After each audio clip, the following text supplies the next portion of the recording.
ଯେଉଁ ସ୍ୱାମୀମାନେ ସବୁ କମ୍ପ୍ଲେନ୍ କରୁଛ କି ଯେ ମୋ ସ୍ତ୍ରୀ ମୋ ବାପା ମାଆଙ୍କ କଥା ବୁଝୁନି, ମୋ ଘରର କେୟାର ନେଉନି, ମୋ ଫ୍ୟାମିଲିର କେୟାର ନେଉନି, ମୋ ବାପା ମାଆର କେୟାର ନେଉନି, ସେଇ ସ୍ୱାମୀମାନଙ୍କୁ ମୋର ଗୋଟେ ସଜେସନ୍। ହଁ, ମୁଁ ମାନୁଛି ଆପଣମାନେ ଦିନସାରା ପରିଶ୍ରମ କରୁଛନ୍ତି, ତାପରେ ବି ଆସିକି ନିଜ ବାପା ମାଆ କଥା ବୁଝୁଛନ୍ତି, ତାଙ୍କ କଥା ବୁଝୁଛନ୍ତି, ପଚାରୁଛନ୍ତି।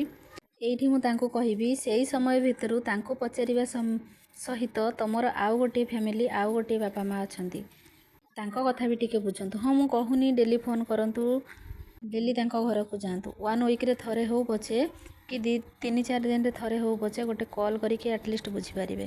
ସେତିକି ବି ଯଦି କରିପାରୁନାହାନ୍ତି ତାହେଲେ ନିଜ ସ୍ତ୍ରୀକୁ କୁହନ୍ତୁ ଯେ ମୋର ସମୟ ହେଉନି, ତମେ ଟିକେ ବାପା ମାଆଙ୍କ କଥା ସବୁବେଳେ ବୁଝୁଥିବ, ତାଙ୍କ ଦେହ ପା କଥା ବୁଝୁଥିବ।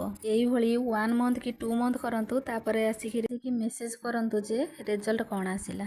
ନିହାତି ପଜିଟିଭ୍ ରେସ୍ପନ୍ସ ଆସିବ। ତମେ ଯଦି ତାଙ୍କ ବାପା ମାଆଙ୍କର କେୟାର କରିବ, ସେ ତୁମ ବାପା ମାଆଙ୍କ କେୟାର ସେ ନିହାତି କରିବ।